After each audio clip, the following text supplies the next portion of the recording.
नमस्कार प्यारे बच्चों, आप सभी का विज्ञान की कक्षा में स्वागत है। आज हम आपकी पाठ्य पुस्तक आओ समझे विज्ञान के 12वें पाठ लाभदायक एवं हानिकारक पौधे और जंतुओं को लेकर के आपके समक्ष उपस्थित हुए हैं। जैसा कि बच्चों हमने आपसे कहा था कि इस पाठ को हम 2 भागों में पूरा करेंगे, तो आज की कक्षा में हम इसके दूसरे भाग को पूरा करेंगे। उससे पहले हम जानते हैं कि हमने पहले भाग में क्या क्या जाना था। बच्चों, इस पाठ के पहले भाग में हमने जाना था कि पौधे और जंतु दोनों ही मानव जीवन के अभिन्न अंग हैं। इनके बिना हमारे जीवन की कल्पना ही नहीं होती है। पौधों की उपयोगिता के आधार पर इन्हें 2 भागों में बांटा गया था। पहला लाभदायक पौधे और दूसरा हानिकारक पौधे। लाभदायक पौधों में हमने ऐसे पौधों के बारे में जाना था जिनसे हमें भोजन प्राप्त होते हैं, जिनसे हमें रेशे प्राप्त होते थे, जिनसे विभिन्न प्रकार के हम वस्त्र बनाते हैं। और ऐसे पौधों के बारे में भी हमने जाना था जिनमें औषधि गुण होते हैं और जिनका उपयोग हम विभिन्न प्रकार के रोगों में दवा के रूप में करते हैं। साथ ही साथ पौधों के और क्या क्या उपयोग होते हैं, इनके बारे में हमने विस्तार पूर्वक से चर्चा की थी। इसके अलावा हमने उन पौधों के बारे में भी जाना था जिनसे हमें हानि पहुंचती है। वो कौन कौन से पौधे थे बच्चों? वो थे ऐसे पौधे जिनसे हमें खुजलाहट होती है, कुछ ऐसे पौधे थे जो कि जहरीले होते हैं, जैसे पीली कनेर या मदार के पौधों से निकलने वाला दूध। और खुजलाहट पौधे वाले पौधे कौन कौन से थे? जैसे कि केवाच के रोए और आपके कच्चे पपीते से निकलने वाले दूध, इन सब से खुजलाहट होती थी। साथ ही साथ हमने ऐसे पौधों के बारे में भी जाना था जिनसे हमें मादक पदार्थ प्राप्त होते हैं जो कि हमारे स्वास्थ्य के लिए हानिकारक होते हैं। तो बच्चों, पहले भाग में हमने पौधे की उपयोगिता को विस्तार पूर्वक से जाना और इस भाग में हम जानेंगे कि जीव जंतु हमारे लिए किस प्रकार से उपयोगी हैं हम किन किन रूपों में इनका उपयोग करते हैं। तो आइए बच्चों, आज की कक्षा की शुरुआत करते हैं जंतुओं के वर्गीकरण से।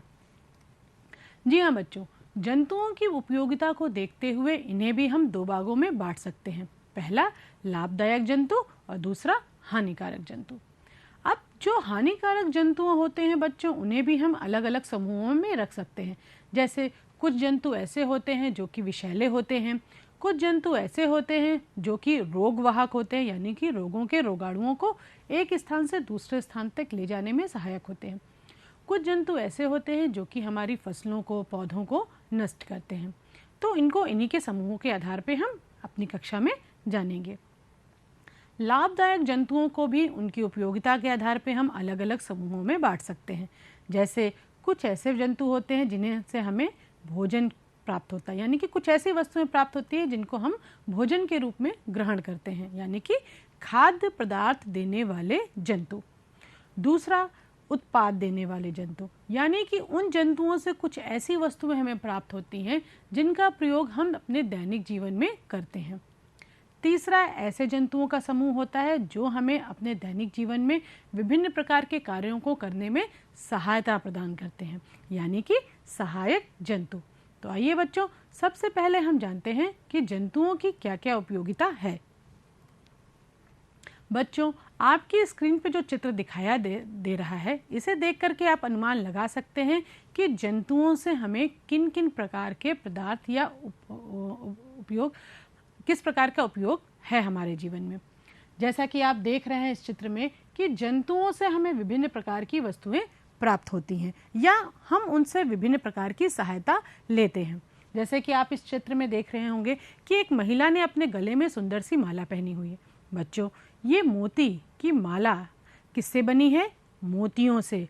और ये मोती भी हमें सीप से प्राप्त होता है, यानी कि जीव से। जी हाँ बच्चों, जो प्राकृतिक मोती होती है वो भी हमें जंतु से ही प्राप्त होते हैं।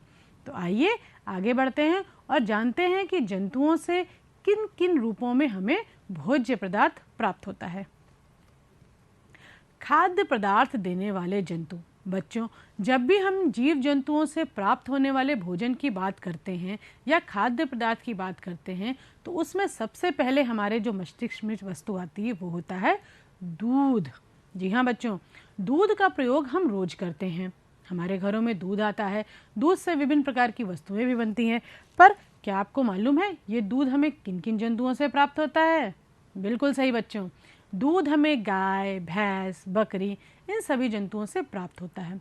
दूध एक संतुलित आहार है जो कि हमारे शरीर को निरोगी और स्वस्थ बनाता है। इसीलिए बच्चों दूध का सेवन प्रतिदिन करना बहुत आवश्यक है।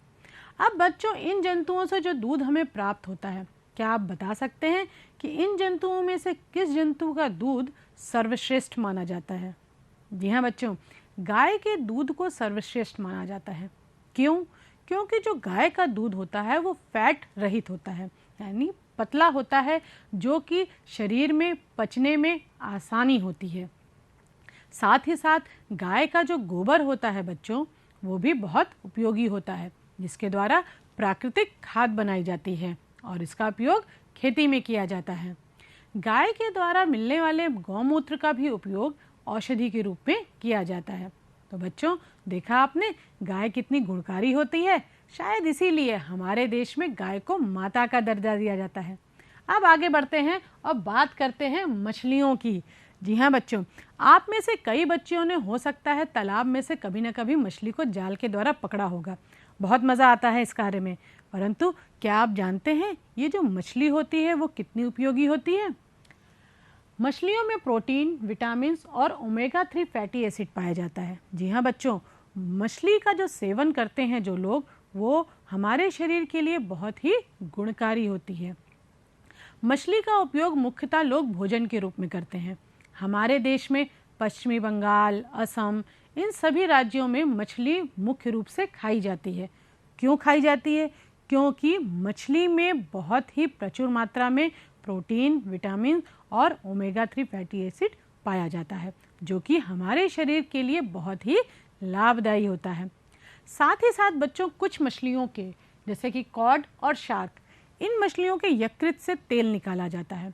इस तेल में बहुत ही औषधि गुण होता है, जो कि विभिन्न रोगों को दूर करने में सहायक होता है। अब बात करते हैं उन मछलियों की जो कि हमारे घरों के आसपास पाए जाने वाले तालाबों में पाई जाती हैं, जैसे रोहू, कतला, नैन, भाकुर, मांगुर, सौर आदि। इस प्रजाति की मछलियां हमारे आसपास के तालाबों में प्रायः देखी जाती हैं। बच्चों मछलियां जो हैं प्रमुख रूप से उद्योग के रूप में हमारे देश में बनाई जाती हैं, यानी मछली उद्योग भी कई लोगों की जीविका का आधार है। अब बात करते हैं शहद की। जी हाँ बच्चों, जो मीठा शहद होता है वो कहाँ से प्राप्त होता है? मधुमक्खियों से। शहद स्वाद में मीठा होता है और बहुत से औषधि गुणों से युक्त होता है। जी हाँ बच्चों, जो मधुमक्खियों से शहद प्राप्त होता है वो सिर्फ स्वाद में मीठा ही नहीं होता है, बल्कि बहुत ही औषधि गुणों से भरपूर होता है। अब ये मधुमक्खियाँ शहद कैसे बनाती हैं बच्चों? आइए जानते हैं। मधुमक्खियाँ फूलों के रस को चूसती हैं। आपने कई बार देखा होगा मधुमक्खियों को फूलों के ऊपर मंडराते हुए। वो क्यों मंडराती हैं? जी बच्चों, वो फूलों के रस को चूसने के लिए उस पर जाती हैं। मधुमक्खियाँ फूलों को रस को चूसती हैं और अपने शरीर से निकलने वाले एंजाइम के साथ उसे मिलाती हैं। इन फूलों के रसों को वो अपने मुंह में बहुत देर तक, कई घंटों तक चबाती हैं और अपने शरीर से निकलने वाले एंजाइम के साथ मिलाती हैं। इस तरीके से तैयार रस को वो अपने छत्तों के खानों में एकत्र करती हैं और इस प्रकार से शहद का निर्माण करती हैं। बच्चों कभी आपने मधुमक्खी के छत्ते को ध्यानपूर्वक देखा है? जैसा कि आपको इस चित्र में भी दिखाया दे रहा होगा, मधुमक्खी के छत्ते के हर खाने में 6 कोने होते हैं। अब इस 6 कोने बनाने का क्या रहस्य है? बच्चों कुछ विशेषज्ञों का मानना है कि 6 कोने से बनी हुई आकृति सर्वश्रेष्ठ होती है, यानी कि उस 6 कोने वाली आकृति में हम अधिक से अधिक मात्रा में सामग्री रख सकते हैं। शायद यही कारण है कि मधुमक्खियां जो अपना छत्ता बनाती हैं उनके हर खाने में 6 कोने होते हैं, ताकि वो शहद की अधिक से अधिक मात्रा अपने छत्तों में एकत्र कर सकें। अब बच्चों क्या मधुमक्खियों से हमें सिर्फ शहद प्राप्त होता है? जी नहीं, मधुमक्खी के छत्ते से हमें मोम भी प्राप्त होता है और उस मोम से हमें क्या क्या बनाते हैं? पॉलिश, मोमबत्ती और विभिन्न प्रकार के सौंदर्य प्रसाधन भी। तो ये तो बच्चों बात हुई मधुमक्खी की। अब आगे बढ़ते हैं और बात करते हैं मुर्गी और उसके अंडे की। ये तो कई बार पूछा जाता है बच्चों कि पहले मुर्गी आई या अंडा आया, और जिसका सटीक उत्तर हमें आज तक नहीं प्राप्त हुआ है। चलिए इस प्रश्न को हम छोड़ते हैं, लेकिन ये 100% सत्य है कि मुर्गी और अंडा दोनों ही हमारे शरीर के लिए लाभदायी होते हैं। जी हाँ बच्चों, जंतुओं से मिलने वाले मांस, कई जंतु जैसे कि मुर्गी, बकरी, भेड़, इन सभी जंतुओं से मिलने वाला जो मांस होता है, जिसे भोजन के रूप में बहुत से व्यक्ति ग्रहण करते हैं, इनमें बहुत ही उत्तम कोटि की प्रोटीन पाई जाती है। और मुर्गी और बतख, इनके अंडे भी बहुत ही लाभदायी होते हैं। तो बच्चों, ये हमने बात की कुछ ऐसे जंतुओं की जिनसे हमें खाद्य पदार्थ प्राप्त होता है, यानी कि ऐसी वस्तुएं जिन्हें हम अपने भोजन के रूप में ग्रहण करते हैं। अब आगे बढ़ते हैं और जानते हैं ऐसे जंतुओं के बारे में जिनसे हमें उत्पाद मिलता है, यानी कि कुछ ऐसी वस्तुएं मिलती हैं जिनका प्रयोग हम अपने दैनिक जीवन में करते हैं। तो सर्वप्रथम हम ऐसे जंतुओं की बात करते हैं जिनसे हमें रेशे प्राप्त होते हैं और उन रेशों से हम वस्त्र बनाते हैं। इनके बारे में तो आप बहुत अच्छे से जानते होंगे, क्योंकि आपकी पाठ्य पुस्तक के द्वितीय पाठ में, यानी कि रेशे से वस्त्र तक में, आपने बहुत विस्तार पूर्वक से ऐसे जंतुओं के बारे में जाना था जिनसे हमें रेशे प्राप्त होते हैं और उनसे हम वस्त्र बनाते हैं। तो वो जंतु बच्चों कौन कौन से थे? जी हाँ, भेड़, ऊंट, याक, इन सभी से हमें रेशे मिलते थे जिनसे हम ऊन का निर्माण करते हैं। और ऊन हमारे लिए क्यों आवश्यक है बच्चों? जी हाँ, ठंडियों से बचने के लिए। अब बात करते हैं रेशम के कीट की। जैसा कि आप चित्र में देख रहे होंगे, रेशम का कीट कहाँ पाला जाता है? शहतूत के पेड़ पर। और रेशम के कीट से हमें क्या प्राप्त होता है? रेशम, जिससे हम बहुत ही सुंदर वस्त्र बनाते हैं। रेशम के कीट से हमें रेशम कैसे प्राप्त होता है, इसके बारे में आप विस्तार पूर्वक से अपने द्वितीय पाठ में पढ़ चुके हैं। तो बच्चों, हम आगे बढ़ते हैं और जानते हैं कि लाख के कीट से हमें लाख कैसे प्राप्त होता है। जी बच्चों, लाख का कीट अपने शरीर की रक्षा हेतु शरीर के चारों ओर मोटी पपड़ी के रूप में लाख का खोल बना लेता है, जिसे खरोचकर पानी के साथ गलाकर शुद्ध लाख तैयार किया जाता है। तो बच्चों, लाख के कीट से हमें लाख प्राप्त होता है। अब ये तो हमने जान लिया कि लाख हमें कैसे प्राप्त होता है। लाख से कौन कौन सी वस्तुएं बनती हैं? चलिए, इस प्रश्न का उत्तर आप स्वयं ढूंढिएगा, आपकी पाठ्यपुस्तक में दिया गया है। जब आप इसे पढ़ेंगे अच्छे से तो आपको इस प्रश्न का उत्तर मिल जाएगा। अब आगे बढ़ते हैं और जानते हैं चमड़े के बारे में।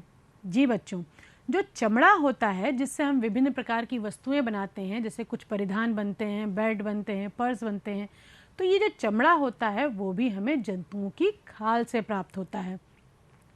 चमड़ा भैंस, भेड़, इन सभी जंतुओं से की खाल से प्राप्त किया जाता है। कुछ अन्य जंतु भी होते हैं जिनकी खाल से हमें चमड़ा प्राप्त होता है। वो कौन कौन से हैं? घोड़ा, सुअर, मगरमच्छ, सांप, इन सभी जंतुओं की खाल से भी चमड़ा प्राप्त होता है। अब बच्चों, अगला चित्र देखते हैं जो कि एक कस्तूरी मृग का है। कस्तूरी मृग ये क्यों हमारे लिए लाभदायी है? कस्तूरी मृग की नाभि के पास एक ग्रंथि पाई जाती है बच्चों, जिसके अंदर हमें कस्तूरी नामक एक पदार्थ प्राप्त होता है, जिसमें बहुत ही तीव्र सुगंध होती है और इसका प्रयोग हम करते हैं औषधि के रूप में। तो बच्चों, हमने अभी तक जिन जंतुओं के बारे में चर्चा की वो हमें किसी न किसी रूप में लाभ पहुंचाते हैं, परंतु बच्चों, क्या आप जानते हैं इन्हीं जंतुओं के आधार पे बहुत से लोगों की जीविका चलती है। जी हाँ, हमारे देश के कई उद्योग धंधे ऐसे हैं जो कि इन्हीं जंतुओं पर निर्भर हैं। तो आइए जानते हैं वो कौन कौन से उद्योग धंधे हैं। सर्वप्रथम देखते हैं एपीकल्चर। एपीकल्चर बच्चों जो कि जुड़ा होता है मधुमक्खी पालन से। आप जैसा कि इस चित्र में देख पा रहे हो कि मधुमक्खियों का पालन किस प्रकार से होता है। एक बड़े से डिब्बे में इस तरीके से प्लेट में मधुमक्खियों को पाला जाता है और मधुमक्खी पालन को क्या कहते हैं बच्चों? एपीकल्चर। अब बात करते हैं सेरीकल्चर की। सेरीकल्चर यानी कि रेशम के कीटों का पालन, रेशम उद्योग। रेशम को कीट को कहाँ पाला जाता है बच्चों? जैसा कि अभी हमने बताया भी था, शहतूत के पेड़ पर।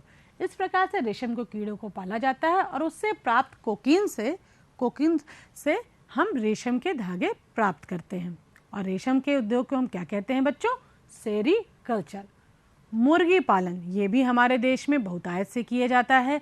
मुर्गी पालन को हम पोल्ट्री फार्मिंग भी कहते हैं। मछली उद्योग यानी कि मछलियों का पालना, मछलियों को पालने वाले उद्योग को हम पीसी कल्चर भी कहते हैं। अब बात करते हैं वर्मी कल्चर। वर्मी कल्चर जुड़ा होता है केचुओं से। अब बच्चे, ये केचुओं का पालन हम क्यों करते हैं? केचुए जो होते हैं बच्चों, वो मिट्टी को बहुत ही गुणकारी खाद में बदल देते हैं, जो कि हमारी यहाँ खेती में सहायक होती हैं।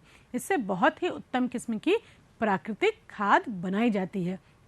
इसीलिए केचुओं को इस प्रकार से पाला जाता है और इस उद्योग को हम कहते हैं वर्मी कल्चर। तो ये बच्चों हमने जाने ऐसे जंतुओं के बारे में जो कि हमें किसी न किसी रूप में लाभ पहुंचाते हैं। अब आइए आगे बढ़ते हैं और ऐसे जंतुओं के बारे में जानते हैं जिनसे हमें किसी न किसी रूप में हानि पहुंचती है। और लेकिन हाँ, उससे पहले हम कुछ ऐसे जंतुओं को भी जान लेते हैं जो कि हमें हमारे कार्यों में सहायता प्रदान करते हैं। तो क्या बच्चों आप ऐसे कुछ जंतुओं के नाम बता सकते हैं? सबसे पहले हमारे दिमाग में जो नाम आता है वो आता है कुत्ते का। जी हाँ, कुत्ता। कुत्ता हमारा एक सहायक जंतु है जो कि हमें विभिन्न कार्यों में सहायता प्रदान करता है, जैसे कि हमारे घरों की चौकीदारी करता है। कई जगह पर इसका इस्तेमाल स्लेज गाड़ी में भी किया जाता है, यानी कि बर्फ की जगह पर एक गाड़ी होती है जिसे हम स्लेज गाड़ी कहते हैं, उसको खींचने में कुत्तों का उपयोग किया जाता है। अब बात करते हैं बैल की, जो कि किसान भाइयों का मित्र होता है। बैल जो कि हमें खेती में सहायता प्रदान करता है। आज के आधुनिक युग में जब ट्रैक्टर हमारे जीवन में आ चुका है, तब कई जगह पर ट्रैक्टरों के द्वारा खेतों को जोता जाता है, परंतु बच्चों पहले जो खेत के जोतने का कार्य होता था वो बैल के द्वारा ही होता था। इसके अलावा और भी कई जंतु हैं जो कि हमारे सहायक होते हैं, जैसे कि घोड़ा और हाथी। इनके अलावा खच्चर हैं, गधा है, ये भी हमारे सहायक जंतु होते हैं जो कि सामान को ढोने में हमारी सहायता करते हैं। घोड़े का प्रयोग हम सवारी के रूप में भी करते हैं। आपने टांगा तो अवश्य देखा होगा। टांगे को कौन खींचता है बच्चों? जी हाँ, हमारा मित्र घोड़ा। सॉरी बच्चों, ये घोड़ा। तो देखा, कुछ ऐसे भी जंतु होते हैं जो कि हमारे जीवन में, जो दैनिक जीवन में हम विभिन्न प्रकार के कार्य करते हैं, उसमें सहायक होते हैं। तो कुछ ऐसे जंतुओं की सूची आप भी बनाइएगा जो कि आपके आसपास पाए जाते हैं और आपके कार्य में सहायक होते हैं।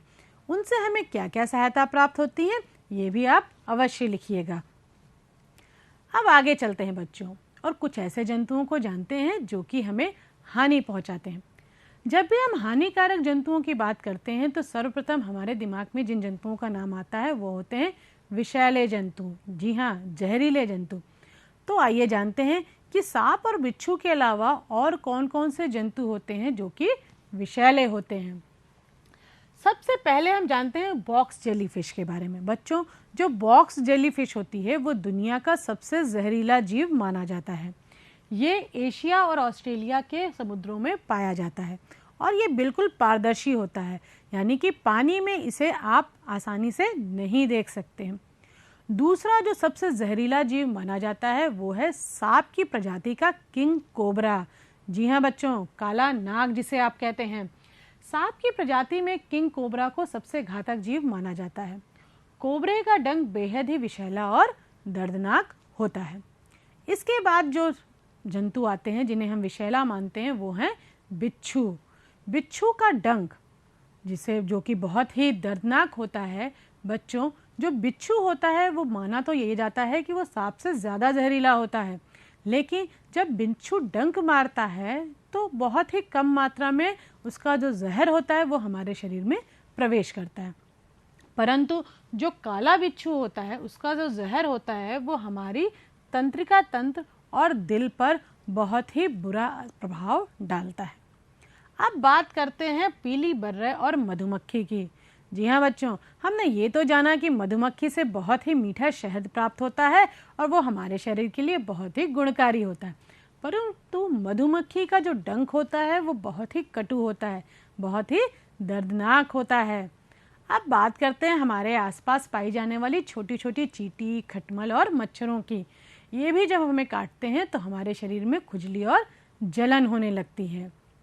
आगे बढ़ते हैं बच्चों और कुछ ऐसे जंतुओं के बारे में जानते हैं जो कि रोगवाहक जंतु होते हैं। रोगवाहक जंतु यानी कि ऐसे जंतु जो रोग के रोगाणुओं को एक स्थान से दूसरे स्थान तक ले जाने में सहायक होते हैं।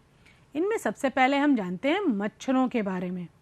बच्चों, क्या आप बता सकते हैं कि मच्छरों के द्वारा कौन कौन से रोग फैलते हैं?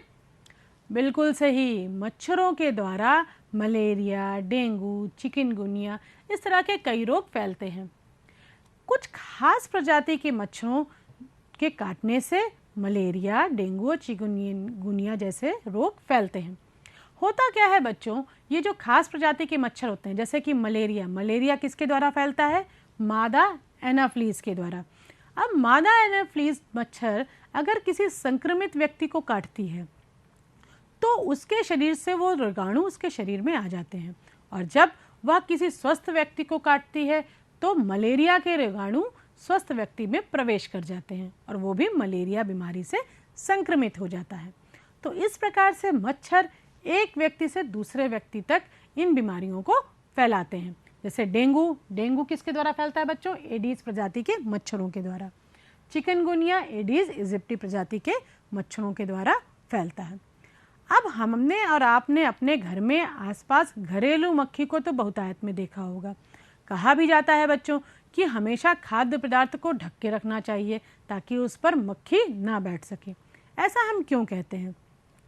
क्योंकि मक्खी के पैरों पे, मक्खी हर जगह घूमती है बच्चों।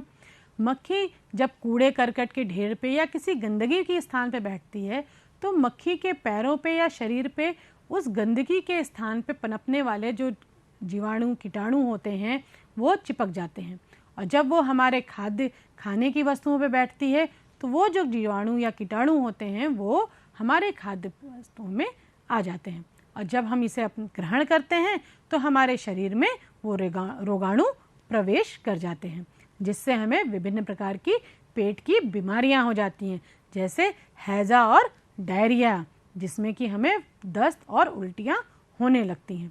तो इनसे बचने के लिए सदैव अपने खाने को ढक कर रखिए। अब बात करते हैं रेबीज की। आपने तो ये सुना होगा कि कुत्ते को काटने पर 14 इंजेक्शन लगते हैं। वैसे अब जब विज्ञान ने इतनी तरक्की कर ली है बच्चों, तो 14 इंजेक्शन तो नहीं, 2 या 3 इंजेक्शन ही लगते हैं, परंतु इंजेक्शन अवश्य लगते हैं। वो क्यों लगते हैं बच्चों? क्योंकि कुत्ते के काटने से रेबीज नामक रोग फैलता है। रेबीज पशुओं के लार से फैलने वाला रोग है। ये कुत्तों के अलावा अन्य कई और जंतु होते हैं जिनके काटने से फैलता है, जैसे बंदर या नेवले। संक्रमित जानवर की लार का संपर्क जब व्यक्ति के खून से होता है तब यह वायरस फैलता है। अब व्यक्ति के खून में ये वायरस कैसे पहुंचेगा बच्चों? जंतु के काटने से। इसीलिए बच्चों कुत्तों से सावधानी भी बरतनी चाहिए। ये अवश्य हमारे मित्र हैं, लेकिन कभी कभी हमारे लिए घातक भी हो सकते हैं, तो इसलिए सावधानी जरूरी है। अब बात करते हैं कुछ ऐसे जंतुओं की जो कि फसलों तथा पौधों को नुकसान पहुंचाते हैं, जिनमें सबसे पहले एक छोटा सा जीव आता है जिसे हम टिड्डी कहते हैं। जी हाँ बच्चों, टिड्डियों का दल देख करके तो किसान भाइयों के हाथ पैर ही फूल जाते हैं, क्योंकि ये 2-4 की संख्या में नहीं होते हैं, ये करोड़ों की संख्या में होते हैं। ये छोटी सी दिखने वाली टिड्डी जब करोड़ों की संख्या में किसी खेत पे प्रवेश करती हैं तो ये पूरी फसल को चट कर जाती हैं। एक टिड्डी रोज अपने वजन के बराबर लगभग 2 ग्राम का भोजन ग्रहण करती है। तो जरा सोचिए कि करोड़ों की संख्या में जो टिड्डी होती है वो कितनों का भोजन चट कर जाएगी? जी बच्चों, लगभग 35,000 लोगों का। है ना खतरनाक बच्चों? इस टिड्डी के दल से बचने के लिए, बचाव के लिए इनके ऊपर रासायनिक छिड़काव किया जाता है। अब बात करते हैं बच्चों चूहे की। ये जो छोटा सा चूहा दिखता है वो हमारी फसलों को बहुत नुकसान पहुंचाता है। राष्ट्रीय आंकड़ों के अनुसार खेत में खड़ी फसलों को 5 से लेकर के 15% तक हानि ये चूहे पहुंचाते हैं। अब बात करते हैं तोते की। जो कि आपके घरों में भी पाला जाता है। जी, हो सकता है आप में से कई बच्चों के घरों में तोता पाला गया हो। परंतु बच्चे, तोता भी जो होते हैं वो हमारे फलों की जिनसे हमें फल प्राप्त होते हैं, जैसे अमरूद, आम, इनके बाग को बहुत नुकसान पहुंचाते हैं। साथ ही साथ तोते जो होते हैं वो अफीम की फसल को भी नुकसान पहुंचाते हैं। अब बात करते हैं नीलगाय। नीलगाय बच्चों दलहनी फसल को नुकसान पहुंचाते हैं। इनका झुंड जिस खेत में प्रवेश कर जाता है वहां की फसलों को खा करके बिल्कुल नष्ट कर देते हैं। हाथी धरती पे पाए जाने वाले सभी जीवों में सबसे बड़ा माना जाता है।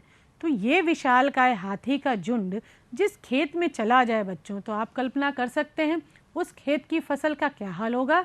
जी, ये बिल्कुल नष्ट कर देते हैं। तो बच्चों, कुछ जंतु जो कि किसी रूप में हमें सहायता प्रदान करते हैं, तो कहीं कहीं पे किसी न किसी रूप में हमें हानि भी पहुंचाते हैं। तो सिर्फ हमें सावधानी की आवश्यकता है।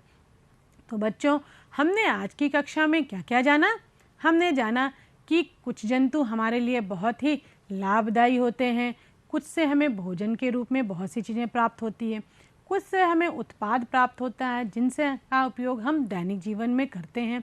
कुछ जंतुओं को हम पालते भी हैं जो हमारे लिए एक मित्र की तरह होते हैं, जो हमें दैनिक जीवन में हमारे कार्यों में सहायता प्रदान करते हैं। और कुछ जंतु ऐसे होते हैं जिनसे हमें हानि पहुंचती है, जैसे कुछ विषैले जंतु होते हैं, कुछ ऐसे जंतु होते हैं जो हमारी फसलों को नष्ट करते हैं।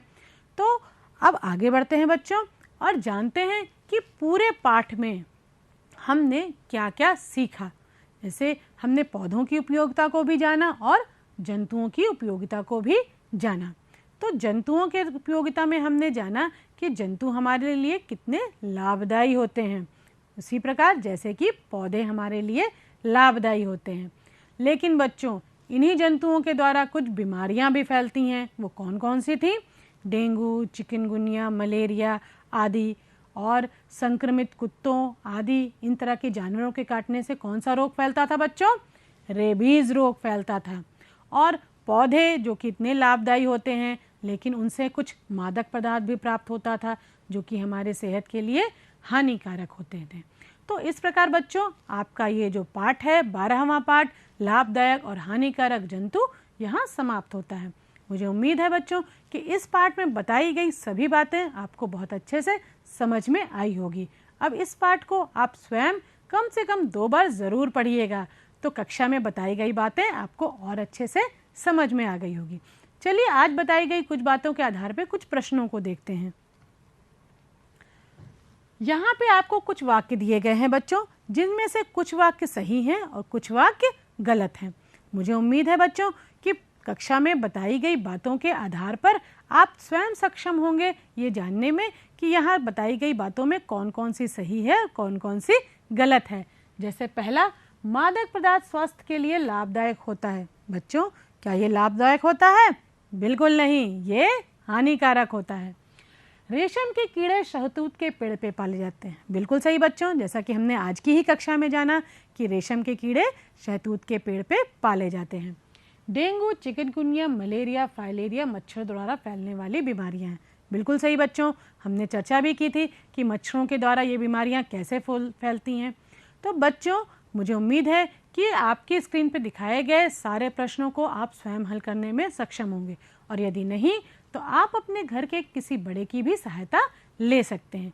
तो बच्चों, इसी के साथ हम अपनी ये कक्षा को समाप्त करते हैं, परंतु उससे पहले हम एक कानून को भी जानते हैं जो कि जंतुओं के संरक्षण के लिए बनाया गया है। और वो क्या है? वन्य जंतुओं को पालना, शिकार करना एवं किसी भी प्रकार से उन्हें नुकसान पहुंचाना वर्जित एवं दंडनीय अपराध है। तो बच्चों, इसी के साथ हम अपनी कक्षा को समाप्त करते हैं। अगली कक्षा में हम नए पाठ के साथ फिर से मिलेंगे। तब तक के लिए नमस्कार, धन्यवाद।